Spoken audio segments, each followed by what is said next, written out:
நியூஸ்7 தமிழ் நேயர்களுக்கு வணக்கம். காவேரி ஹாஸ்பிட்டல் வழங்கும் டாக்டரிடம் கேளுங்கள் நிகழ்ச்சிக்கு நேயர்களாகிய உங்களை வரவேற்பது நான் யுவராணி. இன்னைக்கு நம்மளோட நிகழ்ச்சியில எமர்ஜென்சி மெடிசன், கிரிட்டிக்கல் கேர் பத்தி தான் பேச போறோம். இந்த டாபிக் பத்தி நம்ம கூட டீப்பா டிஸ்கஸ் பண்றதுக்காக doctor Sai Somasundar, consultant anaesthesiologist, MBBS MD நம்ம கூட இணைஞ்சிருக்காரு. ஃபர்ஸ்ட் நம்ம டாக்டரை வெல்கம் பண்ணிடலாம். வணக்கம் டாக்டர். வணக்கம். நான் டாக்டர் சாய் சோமசுந்தர், காவேரி ஹாஸ்பிட்டல் திருநெல்வேலியில் emergency room, casualty, ICU, IMCU பார்த்துட்ருக்கிறேன். டாக்டர், ஃபர்ஸ்ட் ஆஃப் ஆல் இந்த எமர்ஜென்சி மெடிசன் அப்படின்னா என்ன டாக்டர்? அதாவது எமர்ஜென்சி மெடிசன் அப்படின்னா என்னன்னா, முதல்ல ஒரு பேஷண்ட் ரொம்ப ஒரு கிரிட்டிக்கலாக வராங்க. என்னெல்லாம் சுச்சுவேஷன்ஸ் அப்படின்னு பார்த்தோன்னா, பாய்சனிங், ஸ்ட்ரோக், ஹார்ட் அட்டாக்கு, ஒரு அடிபட்டு ட்ராமாவோட வர்றது, ஒரு ஸ்னேக் பைட்டு, இந்த மாதிரி கண்டிஷன்ஸில் ஃபஸ்ட்டு முதலுதவி பண்ணுறது தான் என்ன பண்ணுறோம் அப்படிங்கிறது தான் emergency medicine. Okay doctor. Critical care அப்படின்னா என்ன டாக்டர்?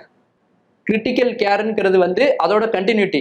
அதாவது பேஷண்ட் ஃபஸ்ட்டு இந்த பிரச்சனைகளுக்காக ஃபஸ்ட்டு நம்மள்ட்ட அட்மிஷன் ஆகிறப்ப ஃபஸ்ட்டு வந்தோடனே ஃபஸ்ட் எய்ட், எமர்ஜென்சியாக நம்ம அவங்களுக்கு என்னெல்லாம் பண்ணணும் அப்படிங்கிறது தான் எமர்ஜென்சி மெடிசன்.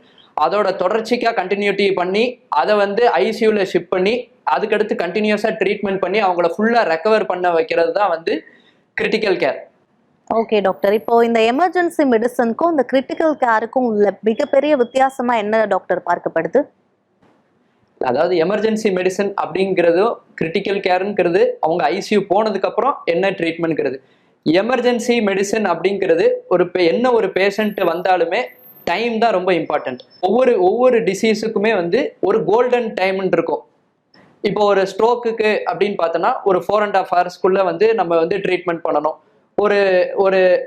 ஒரு ஹார்ட் அட்டாக் அப்படின்னா வித்தின் 12 ஹவர்ஸ்ல நம்ம ட்ரீட் பண்ணணும். அதே மாதிரி எந்த ஒரு பாய்சனிங் கேஸ் அப்படின்னாலும் வித்தின் 1 ஹவர்.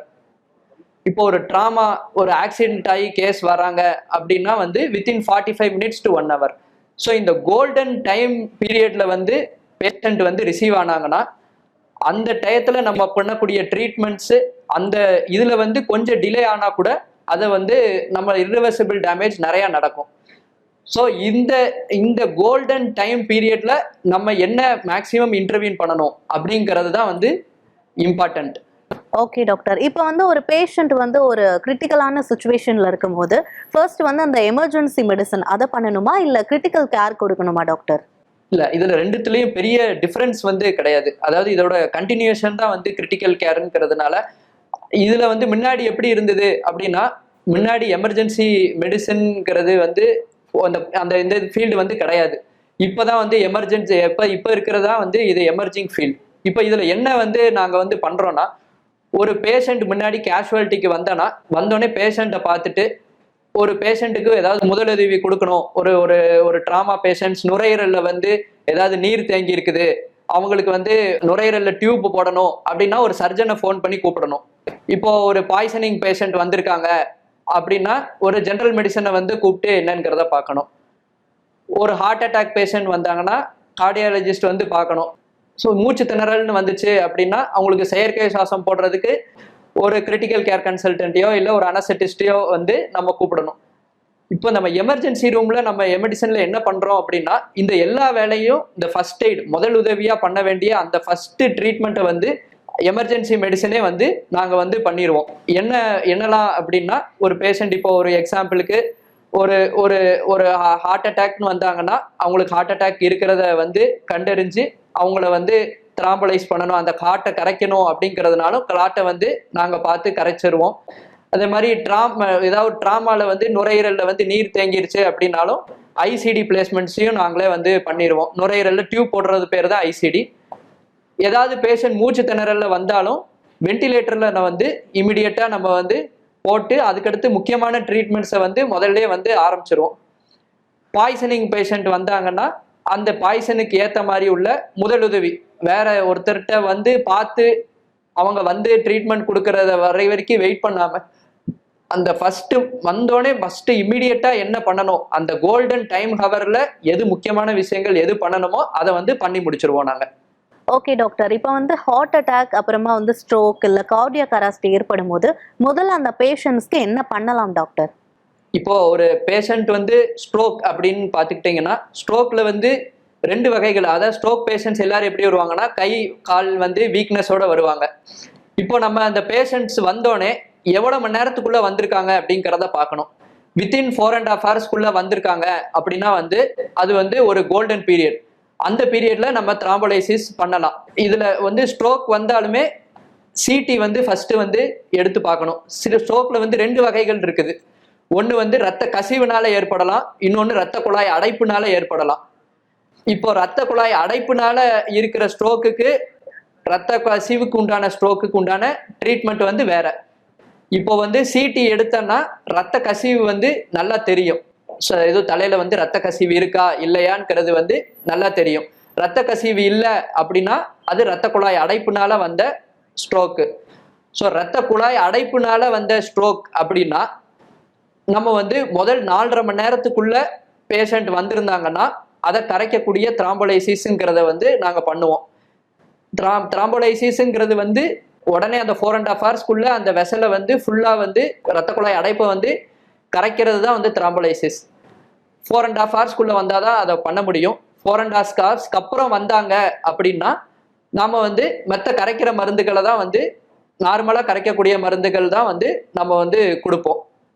இதே இது ரத்த கசிவு அப்படின்னு சொன்னா ரத்த கசிவு வந்து எந்த இடத்துல இருக்கு, ரத்த கசிவு அதிகமா இருந்துச்சு அப்படின்னா சர்ஜரி பண்ணணுமா அப்படிங்கிறத வந்து இமிடியேட்டா பார்க்கணும். ரொம்ப கசிவு ரொம்ப அதிகமா இருந்துச்சு அப்படின்னா டீகம்ப்ரசிவ் கிரேனியக்டமின்னு பண்ணுவாங்க. உள்ள பிரெயினோட அழுத்தத்தை கம்மி பண்றதுக்கு சர்ஜரி பண்ணுவாங்க. கசிவு வந்து கம்மியா தான் இருக்குது அப்படின்னா கசிவு வந்து அதுக்குண்டான மருந்துகளை வந்து போட்டு கசிவுகளை வந்து கம்மி பண்ணுவோம். ஓகே டாக்டர், இப்போ வந்து இந்த எமர்ஜென்சி சுச்சுவேஷன் இல்ல டிசீஸ் அப்போ என்னென்னலாம் இன்க்ளூட் ஆகும் டாக்டர்? எமர்ஜென்சியில் வந்து இப்போ வந்து ஒரு பேஷண்ட்ஸ் வந்து இப்போ ஒரு ஆக்சிடென்ட்டு, ஒரு ட்ராமா, ஒரு மல்டிபிள் ஃப்ராக்சர்ஸு அதை மாதிரி வராங்க. பிரெயின் இன்ஜுரி, அதாவது ஆக்சிடென்ட்னால வந்த பிரெயின் இன்ஜுரி, அதுக்கப்புறம் ஸ்ட்ரோக் பேஷண்ட்ஸ், அதுக்கப்புறம் ஹார்ட் அட்டாக், மயோகார்டியல் இன்ஃபெக்ஷன், அதுக்கப்புறம் பாய்சனிங், அதுக்கப்புறம் அலர்ஜிஸ். ஓகே டாக்டர், இப்போ வந்து ஆக்சிடென்ட் இல்ல வெட்டுக்காயம் அதோட வராங்கன்னா அவங்களுக்கு ஃபர்ஸ்ட் என்ன பண்ணுவீங்க டாக்டர்? நம்ம வந்து ஃபர்ஸ்ட் முக்கியமான விஷயங்கள் வந்து ஆக்சிடென்ட்டுக்கு அப்புறம் வந்து பார்க்கக்கூடியது வந்து அவங்களுக்கோட ஃப்ராக்சர் எங்கெல்லாம் வந்து ஃபர்ஸ்ட் அவங்க சுய நினைவோட இருக்காங்களா, அதாவது பிரெயின்ல வந்து எதுவும் அடிபட்டிருக்கான்ங்கிறத வந்து பார்க்கணும். ரெண்டாவது, ஆக்சிடென்ட் ஆனதுக்கு அப்புறம் அவங்களுக்கு வாந்தி வெட்டு இதை மாதிரி எதுவும் வந்திருக்கா அப்படிங்கிறத பார்க்கணும். இந்த வாந்தி வெட்டு தலைவலி இதெல்லாம் வந்து இருந்துச்சு அப்படின்னா பிரெயின்ல வந்து ரத்த கசிவு இருக்கக்கூடிய வாய்ப்புகள் இருக்கும். ரெண்டாவது வந்து வெட்டுக்காயம் வந்து எந்த இடத்துல இருக்கு அப்படிங்கிறத வந்து பார்க்கணும். வெட்டுக்காயம் இருக்கிற இடத்துல ஃப்ராக்சர் இருக்குதா, எலும்பு முறிவு எதுவும் ஏற்பட்டிருக்குதா அப்படிங்கிறத வந்து நம்ம வந்து பார்க்கணும். எந்த இடத்துல அடிபட்டிருக்கோ அதுக்கு டிஸ்டலா வந்து அதுக்கு இதான் வந்து நம்மளுடைய ரத்த குழாய் ஓட்டம் வந்து நல்லா இருக்குதா அப்படிங்கிறத வந்து பார்க்கணும். ஸோ அதனால ரத்த குழாய் ஓட்டம் இருக்குதா, அதுக்கு கீழே பல்ஸ் வந்து இருக்குதா, அங்க வந்து ஒரு பல்ஸ் ஆக்சிமீட்டரை வச்சு அங்க ரத்த குழாய் ஓட்டம் நல்லா இருக்கா, ஆக்சிஜன் அளவு கடைசி வரைக்கும் போகுதான்ங்கிறத முக்கியமா வந்து பார்க்கணும். இதுல ரத்த குழாய் ஓட்டம் வந்து சரியா இல்லை அப்படிங்கிறத வந்து தெரிஞ்சுக்கிட்டேன்னா நம்ம உடனடியா வந்து வாஸ்குலர் சர்ஜன் இன்டர்வென்ஷன் வந்து ஆப்ரேஷன் தியேட்டர்ல வச்சு முதல்ல ரத்த குழாயை சேர்க்கறது தான் இம்பார்ட்டன்டான வேலை. அதுக்கப்புறம் தான் வந்து இந்த ஃப்ராக்சர் சரி பண்றதும் அதுக்கப்புறம் தான் வந்து இந்த நம்ம வெட்டுக்காயத்துக்கு உண்டான ட்ரீட்மெண்ட்டை வந்து பண்ணணும். ஓகே டாக்டர், இப்போ வந்து பாம்பு தேல் இந்த மாதிரி வந்து விஷப்பூச்சிகள் வந்து கடிச்சாலோ இல்ல யாராவது வந்து விஷத்தை குடிச்சிட்டாலோ அவங்களுக்கு ஃபர்ஸ்ட் என்ன ட்ரீட்மெண்ட் கொடுக்கணும் டாக்டர் உடனடியா? இப்போ ஏதாவது பாய்சனிங் ஏதாவது இப்போ இன்செக்டிசைடு ஓபிசி அத மாதிரி பாய்சனிங்ஸ் வந்து ஏதாவது வந்து அவங்க எடுத்துக்கிட்டாங்க அப்படின்னா ஃபர்ஸ்ட் இமிடியேட்டா வந்து நம்ம ஹாஸ்பிட்டலுக்கு வந்தோடனே நம்ம வந்து மூக்குல டியூப் போட்டு கேஸ்ட்ரிக் லவாஜ்ங்கிறத வந்து பண்ணுவோம். அது இமிடியேட்டா 3 ஹவர்ஸ்க்குள்ள வந்தாதான் வந்து இதை வந்து நம்ம வந்து பண்ணுவாங்க. ஸோ இதுதான் வந்து ஃபர்ஸ்ட் ட்ரீட்மெண்ட். இதுல முக்கியமான விஷயம் என்னன்னா என்ன வகையான பாய்சன்ங்கிறத தெரிஞ்சுக்கணும். இப்போ ஆசிட் பாய்சனிங், அல்கலி பாய்சனிங்ஸ் அதை மாதிரி வந்து அதாவது ஹாப்பிக் பாய்சனிங், கொரோசிவ் ஆசிட்ஸ் எல்லாம் வந்து எடுத்திருப்பாங்க. அந்த மாதிரி பாய்சன்ஸுக்கு வந்து கேஸ்ட்ரிக் லவாஜ் வந்து பண்ணக்கூடாது. அதை பண்ணனா இன்னும் வந்து மோசமாயிருவாங்க. ஸோ எந்த இடத்துல வந்து இந்த கேஸ்ட்ரிக் லவாஜும் மூக்குல டியூப் போட்டு கேஸ்ட்ரிக் லவாஜும் பண்ணக்கூடாதுங்கிறத வந்து நம்ம தெரிஞ்சுக்கணும். Okay doctor. இப்போ வந்து ஒரு கிரிட்டிக்கலான சுச்சுவேஷன்ல வந்து ஒரு கிரிட்டிக்கல் கேர் கொடுக்க வேண்டியது எந்த அளவுக்கு ஒரு அவசியமான ஒண்ணு டாக்டர்? அதாவது இப்போ கிரிட்டிக்கல் கேர்ங்கிறது வந்து அந்த அதான் சொன்னேன் இல்லையா, அந்த கோல்டன் டைம், அந்த கோல்டன் டைம்ல வந்து நம்ம கரெக்டான ட்ரீட்மெண்ட் வந்து பண்ணாதான் வந்து நம்ம வந்து பேஷண்ட்டை வந்து அந்த சமயத்துல நம்ம பொழைக்க வைக்க முடியும். இதுல வந்து நிறைய வந்து பர்சனல் எக்ஸ்பீரியன்சஸே வந்து நிறைய வந்து இருக்குது. இதுல என்னன்னா, ஒரு பேஷண்ட் வந்து ஒரு ஹார்ட் அட்டாக்கோட வராங்க. ஹார்ட் அட்டாக்கோட வந்து ஹார்ட் அரெஸ்ட் ஆகிறப்ப ஹார்ட்டோட ரிதம்லாம் வந்து உடனே சேஞ்ச் ஆயிரும். அவங்களுக்கு வந்து இமிடியேட்டா நம்ம வந்து அந்த சமயத்துல ஷாக்கு கொடுத்து ரிவர்ட் பண்ணாதான் அவங்களால பொழைக்க வைக்க முடியும். இதுல வந்து ஒரு 2 மினிட்ஸ் 5 மினிட்ஸுக்கு மேல டிலே ஆகிருச்சு அப்படின்னாலுமே வந்து அவங்களுக்கு மூளைக்கு போகக்கூடிய ரத்த ஆக்சிஜன் அளவு வந்து குறைஞ்சு மூளையில இருக்கிற நிறைய செல்ஸ்லாம் வந்து பாதிச்சிரும். ஸோ ஒரு ஹார்ட் பேஷண்ட்ல இது மாதிரி தலையில ரத்த ஒரு ஆக்சிடென்ட்ல தன்னினைவுலாம் இழந்து வந்திருந்தாங்க அப்படின்னா நம்ம வந்து வாயில செயற்கை சுவாசம் போட்டு அவங்களுடைய ஆக்சிஜன் அளவை அதிகம் பண்ணி பிரெயினுக்கு எல்லா தேவையான பிரெயினுக்கு ஆக்சிஜன் போற மாதிரி வந்து நம்ம வந்து பார்த்துக்க வேண்டியது மிக அவசியமானது. அதே மாதிரி பாய்சனிங் பேஷண்ட்ஸுக்கு வந்து வித்தின் 1 hour 3 hours வந்துட்டாங்கன்னா லவாஜ் பண்ணி நம்ம இது பண்ணிக்கிட்டாங்கன்னா அந்த பாய்சன் வந்து, அதாவது எதுக்காக இந்த 3 hours அப்படிங்கிறதுனா, நம்ம பாய்சன் வந்து ஸ்டொமக்ல இருந்து வயிற்றுல இருந்து சிறுகுடலுக்கு போறதுக்கு வந்து 3 hours மேல ஆகும். அது வரைக்கும் 3 hours வரைக்கும் குடல்ல நம்மளோட ஸ்டொமக்ல தான் வந்து இருக்கும். அதை வந்து நம்ம வந்து 3 hours வந்தோன்னா நம்ம அதை வந்து கழுவி வெளியே எடுக்கலாம். ஸோ அதோட அப்சார்ப்ஷனோட அளவு கம்மியா இருக்கும். அதோட அந்த பாய்சனோட வீரியத்தை வந்து நம்ம கம்மி பண்ணலாம். 3 மணி நேரத்துக்கு மேல போறப்ப அது இதுல இருந்து குடல்ல இருந்து சிறுகுடலுக்கு போயிடும். சிறுகுடல்ல போய் எல்லாமே வந்து அப்சார்ப் ஆகி அதோட எஃபெக்ட் வந்து பாய்சனோட வீரியம் வந்து ஜாஸ்தியா இருக்கும். டாக்டர், இப்போ ஐசியூல வந்து ட்ரீட்மெண்ட்டுக்கு முன்னாடி பேஷண்ட்ஸ்க்கு வந்து அனஸ்தீஷியா வந்து கொடுப்பாங்க டாக்டர். அந்த டைம்ல வந்து ஏஜ் கேட்டகரிக்கு ஏற்ற மாதிரி அந்த அனஸ்தீஷியா வந்து கொடுக்கப்படுமா? எப்படி அதை கொடுப்பாங்க? அதை பத்தி முழுமையா சொல்லுங்க டாக்டர். அதாவது இப்போ அனஸ்தீஷியா வந்து ஒரு ஐசியூ பேஷண்ட்ஸ் வந்து அனஸ்தீஷியா ப்ரொசீஜருக்கு வந்து போறாங்க அப்படின்னாலே அவங்க கிரிட்டிக்கலா இருக்கிற பேஷண்ட்ஸ் தான் அர்த்தம். ஸோ அவங்களுக்கு வந்து நம்ம இது எமர்ஜென்சியா தான் வந்து எடுக்கிறதுனால மோஸ்டா எமர்ஜென்சியா எடுக்கக்கூடிய எல்லா கேஸுமே வந்து முழு மயக்கம் போட்டு தான் எடுப்போம். ஸோ அவங்களுக்கு ஏற்ற மாதிரி டோஸை வந்து கம்மி பண்ணி அதுக்கேற்ற மாதிரி தான் வந்து நம்ம வந்து ட்ரக்ஸ் வந்து கொடுப்போம். காவேரி ஹாஸ்பிட்டல் வழங்கும் டாக்டரிடம் கேளுங்கள் நிகழ்ச்சியில் ஒரு சிறிய இடைவேளை.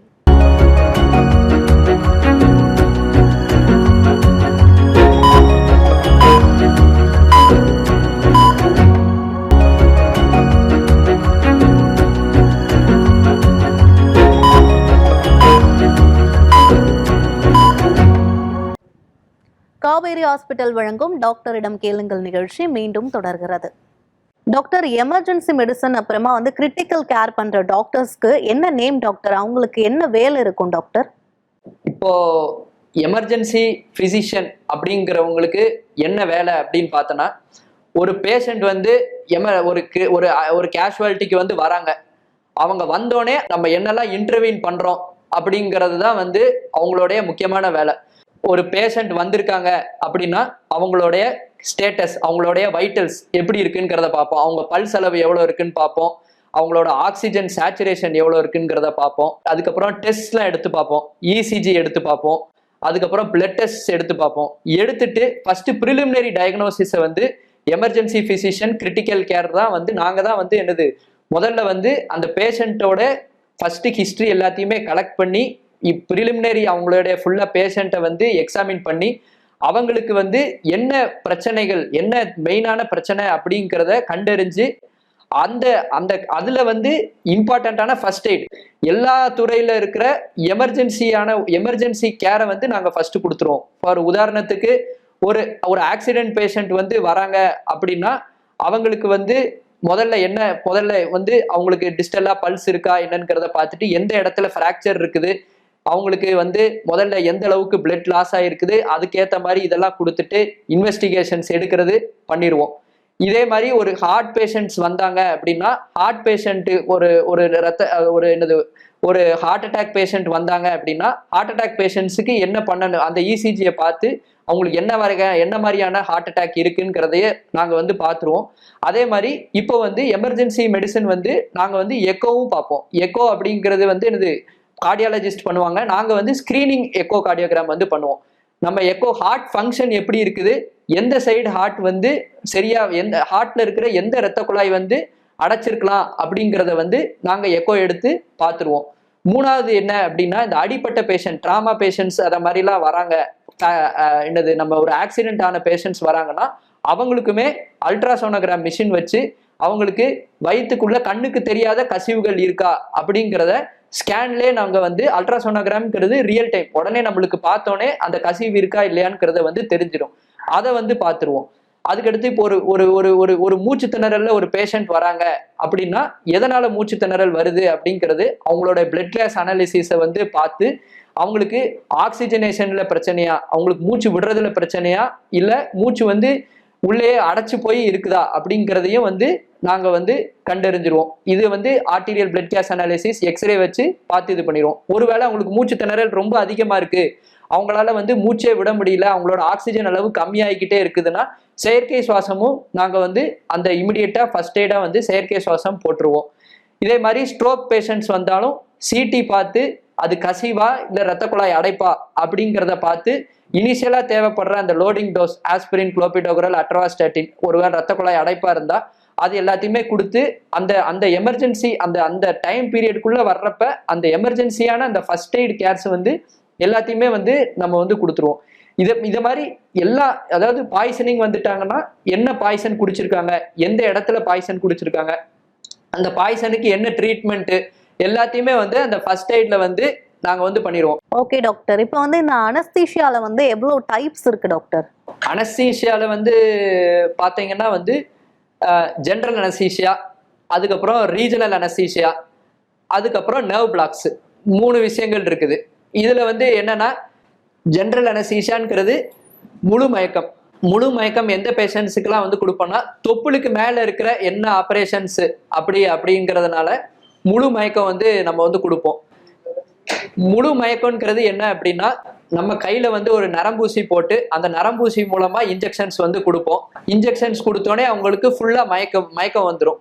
ஆப்ரேஷன்லாம் முடிஞ்சதுக்கு அப்புறம் தான் அவங்கள மயக்கத்துல இருந்து நாங்க எழுப்பிடுவோம். ரீஜனல் அனஸ்தீசியாங்கிறது முதுகுல நம்ம வந்து ஊசி போடுறது, அதுக்கு பேர் ஸ்பைனல் அனஸ்தீசியா அப்படின்னு சொல்லுவோம். அது வந்து என்ன மாதிரி கேசஸ்க்கு வந்து பண்ணுவோம்னா தொப்புளுக்கு கீழே என்ன ஆப்ரேஷன் அப்படி இருந்தாலுமே அதுக்கு வந்து நம்ம வந்து ஸ்பைனல் அனஸ்தீசியா வந்து நம்ம வந்து கொடுத்துக்கலாம். ஸ்பைனல் அனஸ்தீசியா வந்து கொடுக்குறப்ப முதல்ல முதுகுல நம்ம கொடுப்போம்.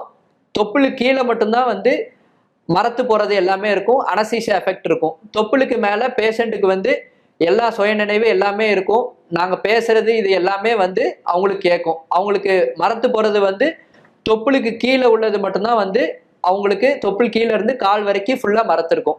அதுதான் வந்து ரீஜனல் அனஸ்தீசியா.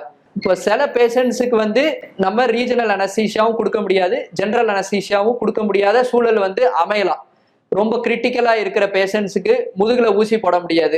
எதனால அப்படின்னா ஹார்ட்ல ஏதாவது பிரச்சனை இருக்குது, இல்ல ஒரு ஆஸ்பிரின், குளோபிடோகரல் இதை மாதிரி டேப்லெட் சாப்பிட்டுட்டு இருக்கிறவங்களுக்கு வந்து முதுகுல வந்து நம்ம ஊசி போட முடியாது.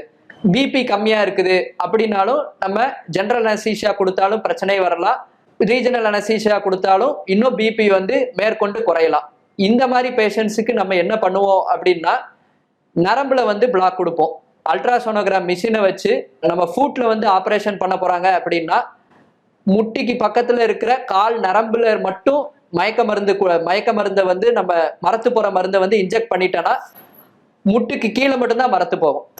அதே மாதிரி கையிலையும் மயக்கம் வர்ற மாதிரி பண்ணணும், மரத்து போற மாதிரி பண்ணணும்னா அல்ட்ராசோனோகிராம் வச்சு நம்ம அந்த நரம்பை மட்டும் நம்ம வந்து மருந்து கொடுத்து கை மட்டும் மறக்கிற மாதிரி வந்து நம்ம பண்ணிக்கலாம். இது வந்து கிரிட்டிக்கலா இருக்கிற பேஷண்ட்ஸ், ஜென்ரல் அனஸ்தீசியாவோ ஸ்பைனல் அனஸ்தீசியாவோ இல்லாத பேஷண்ட்ஸுக்கு இந்த nerve blocks, ultrasonogram guided nerve blocks வந்து நாங்க வந்து கொடுக்குறோம்.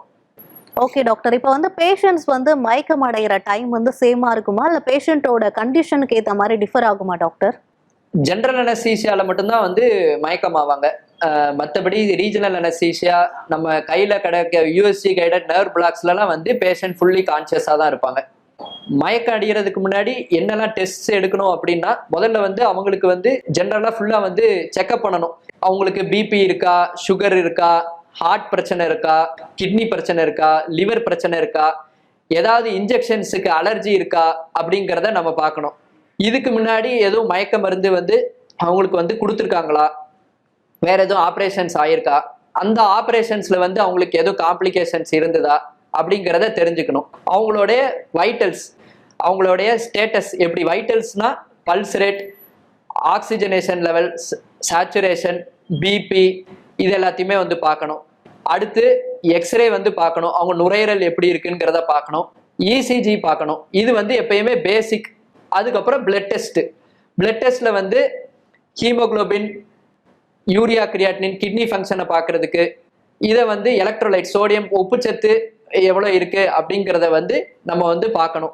45 வயசுக்கு மேலே இருக்காங்க, ஹார்ட் பிரச்சனை, இப்போ இதை மாதிரி சுகர் ப்ரெஷர் இருக்குது அப்படின்னா ஒரு எக்கோ கார்டியோகிராம் எடுக்கிறது நல்லது. இதெல்லாம் பார்த்துட்டு அதுக்கப்புறம் தான் வந்து நம்ம வந்து ஆப்ரேஷனுக்கு வந்து எப்படி என்னங்கிறத பார்த்துட்டு நம்ம எடுப்போம். ஓகே டாக்டர், எமர்ஜென்சி மெடிசன்ஸ்க்கான இன்ஜெக்ஷன்ஸ் என்னென்ன டாக்டர்? எமர்ஜென்சி மெடிசன்ஸுக்கான இன்ஜெக்ஷன்ஸ் அப்படின்னு வந்து பார்த்தோன்னா ஒவ்வொரு துறை வாரியா நம்ம வந்து வச்சுக்கலாம். இப்போ ஒரு ஃபுல்லா ஒரு பேஷண்ட் ரொம்ப சிக்கா வராங்க அப்படின்னா, ஹார்டியாக் அரெஸ்ட்ல வந்து போக போறாங்க அப்படின்னா அட்ரினலின், ஹார்ட் ரேட் கம்மியா இருந்துச்சுன்னா அட்ரோபின், ஹார்ட் ரேட்டோட டிஃபரன்ஸ், ரிதம் வேரியபிலிட்டி இருந்துச்சு அப்படின்னா அந்த ரிதமை கரெக்ட் பண்ணக்கூடிய மெடிகேஷன்ஸ், மெட்டப்ரோலால், அமியோடரோன், இத மாதிரி ஐட்டங்கள் வந்து ஹார்ட் ரேட் அதிகமா இருந்தா இந்த மெடிகேஷன்ஸ்லாம் யூஸ் பண்ணுவோம். பிபி வந்து அதிகமா இருக்குது, தலையில ரத்த கசிவு ஏற்பட்டவங்களுக்கு, கிட்னி பேஷண்ட்ஸ், இங்க எல்லாத்துக்குமே பிபி 200, 120 அத மாதிரிலாம் இருக்கும். அவங்களுக்கு வந்து பிபி குறையக்கூடிய மெடிகேஷன்ஸ் வந்து வச்சிருப்போம். மெட்டப்ரோலால், லெபிட்டலால், இந்த மாதிரி இன்ஜெக்ஷன்ஸ் வந்து வச்சிருப்போம். என்டிஜி இன்ஃபியூஷன்ஸ் வச்சிருப்போம். இது போக ஒரு பேஷண்ட் மூச்சு திணறல்ல வராங்க, அவங்களுக்கு செயற்கை சுவாசம் கொடுக்கணும் அப்படின்னா வந்து நம்ம வந்து அவங்களுக்கு மயக்கத்துக்கு தேவைக்கூடியான மெடிகேஷன்ஸ், வாயில செயற்கை சுவாசம் கொடுக்க முடியும். அந்த செயற்கை சுவாசத்துக்கு என்னெல்லாம் மெடிகேஷன்ஸ் தேவை அப்படிங்கிறதையும் நாங்க வந்து ரெடியா வந்து வச்சிருப்போம். அதே மாதிரி டிஃபிபிரிலேட்டரி ஷாக் வந்து நம்ம வந்து ஷாக் கொடுக்குற டிஃபிபிரிலேட்டர் வந்து வச்சிருக்கணும். அல்ட்ராசோனோகிராம் வச்சிருக்கணும். அல்ட்ராசோனோகிராம்ஸ் வந்து நம்ம உள்ள ரத்த கசிவு எதுவும், வயிற்றுக்குள்ள எதுவும் ரத்த கசிவு எதுவும் இருக்கான்னு பார்க்கறதுக்கும், அவங்களுடைய தண்ணி சத்து அளவு எவ்வளோ இருக்குன்னு பார்க்கறதுக்காகவும் நாங்கள் வந்து அதை அல்ட்ராசோனோகிராம் வச்சிருக்கணும். அதுக்கப்புறம் நெபுலைசர், புகை வந்துச்சுன்னா புகை மருந்துன்னு சொல்லுவாங்க, அதை வந்து நெபுலைசர்ஸ் வச்சிருப்போம். இந்த அரிப்பு சம்பந்தப்பட்டமான விஷயங்கள் அதை மாதிரி வந்துச்சுன்னா அரிப்பை வந்து இமிடியேட்டா கம்மி பண்றதுக்கு உண்டான மெடிகேஷன்ஸ், ஹைட்ரோகார்டிசோன், இதை மாதிரி ஸ்டீராய்ட்ஸ் போன்ற இன்ஜெக்ஷன்ஸ் வந்து எமர்ஜென்சி மெடிசன்ல வந்து இருக்கும். ஓகே டாக்டர், இப்போ வந்து நார்மல் டாக்டர்ஸ்க்கும் இந்த எமர்ஜென்சி டாக்டர்ஸ்க்கும் என்ன சார் டிஃபரன்ஸ்? நார்மல் டாக்டர்ஸ்ங்கிறவங்க யாரும் எமர்ஜென்சி மெடிசன்ல இருக்க மாட்டாங்க. இப்போ எமர்ஜென்சி மெடிசன் வந்து இப்போ எங்க இருக்குது அப்படின்னா எல்லா ஹாஸ்பிட்டல்ஸ்லயும் வந்து கிடையாது. டெர்ஷியரி கேர் ஹாஸ்பிட்டல்ஸ்ல தான் வந்து எமர்ஜென்சி மெடிசன்ஸ் வந்து இருப்பாங்க. கேஷுவாலிட்டி இருக்கிற இடத்துல தான் எமர்ஜென்சி மெடிசன் டாக்டர்ஸ் வந்து இருப்போம். எந்த ஒரு பேஷண்ட் வந்து கிரிட்டிக்கலா வந்தாலோ அவங்கள ஸ்டெபிலைஸ் பண்றது தான் எமர்ஜென்சி மெடிசனோட வேலை. நார்மல் டாக்டர்ஸ் வந்து அவங்களால ஓபி கேசஸ் மிச்சது வந்து ஹேண்டில் பண்ண முடியும். எமர்ஜென்சி பிசிஷியன்ஸ் வந்து நாங்கள் கிரிட்டிக்கல் கேசஸை ஹேண்டில் பண்ணுவோம். ஹேண்டில் பண்ணுறது மட்டும் இல்லாமல் ஸ்டெபிலைஸ் பண்ணி பேஷண்ட்ஸை டயக்னோஸ் பண்ணி அதுக்கு உண்டான இமிடியேட் ஃபர்ஸ்ட் எய்ட் கேர் கொடுத்து ஃபர்ஸ்ட் லைன் ஆஃப் ட்ரீட்மெண்ட்டை கொடுக்கறது தான் வந்து எமர்ஜென்சி பிசிஷியன்ஸோட முக்கியமான வேலை. ஓகே டாக்டர், இப்போ வந்து டாக்டர்ஸ் வந்து பக்கத்தில் இல்லாதப்போ ஒரு சாதாரண பொதுமக்களாக இருக்கும்போது பேஷண்ட்ஸ்க்கு ஃபர்ஸ்ட் என்ன முதல் உதவி பண்ணணும் டாக்டர்? இப்போ வந்து இப்போ ஒரு பொது இடத்துல வந்து யாராவது இப்போ பேஷண்ட்ஸ் வந்து சடனாக மயங்கி விழுகிறாங்க அப்படின்னு மயங்கி விழுந்தாங்கன்னா ஃபர்ஸ்ட் வந்து நம்ம வந்து ஒரு சீன் சேஃப்டி வந்து முக்கியமாக பார்த்துக்கணும். முதல்ல பேஷண்ட்ஸை வந்து பக்கத்தில் எடுத்துட்டு, ரெண்டாவது கால் ஃபார் ஹெல்ப். முதல்ல 108க்கோ 108 இல்லது ஆம்புலன்ஸுக்கு வந்து இமிடியேட்டாக கால் பண்ணணும். அதுக்கடுத்து மூணாவது வந்து அவங்களுக்கு வந்து எதுவும் பல்ஸ் வந்து இருக்கா அப்படிங்கிறத பார்த்துட்டு, பல்ஸ் இல்லை அப்படின்னா அவங்களுக்கு வந்து சிபிஆர் பற்றி உள்ள இது இருந்துச்சு அப்படின்னா சிபிஆர் வந்து அவங்க வந்து ஸ்டார்ட் பண்ணலாம் பல்ஸ் இல்லை அப்படிங்கிறப்ப. மிச்ச பிரச்சனைகள் இப்போ பாய்சனிங் அதை மாதிரி இருக்கிற பேஷண்ட்ஸ் வந்து அன்கான்சியஸா இருக்காங்க அப்படின்னா அவங்கள ஃபர்ஸ்ட் இமீடியட்டா ஹாஸ்பிட்டலுக்கு வந்து ஆம்புலன்ஸ்ல இது பண்ணிட்டு, ரெண்டாவது பக்கத்துல எதுவும் பாட்டில்ஸ் இருக்கா, ஏன்னா மயங்கி வளர்ந்த விட இடத்துல பக்கத்துல எதுவும் பாட்டில்ஸ் வந்து இருக்கா, அதை வந்து இம்பார்ட்டன்ட். அதை வச்சுதான் வந்து என்ன பாய்சன் குடிச்சிருக்காங்க, எதை மாதிரியான ட்ரீட்மெண்ட் பண்ணணும் அப்படிங்கிறத வந்து நம்ம வந்து தெரிஞ்சுக்கலாம். ஓகே டாக்டர், இவ்வளோ நேரமாக நிகழ்ச்சியில் கலந்து கொண்டு இந்த எமர்ஜென்சி மெடிசன் பற்றியும் கிரிட்டிக்கல் கேர் பற்றியும் நிறைய விதமான மருத்துவ ஆலோசனைகளை நேயர்களுக்கு வழங்குனீங்க. நிகழ்ச்சியில் பங்கெடுத்து கொண்டதுக்கு ரொம்ப ரொம்ப நன்றி டாக்டர். நன்றி, என்னை வந்து இந்த நிகழ்ச்சியில அழைத்து பேச வர வச்சதுக்கு. நேயர்களை மீண்டும் மற்றொரு நிகழ்ச்சியில் சந்திக்கலாம். நன்றி, வணக்கம்.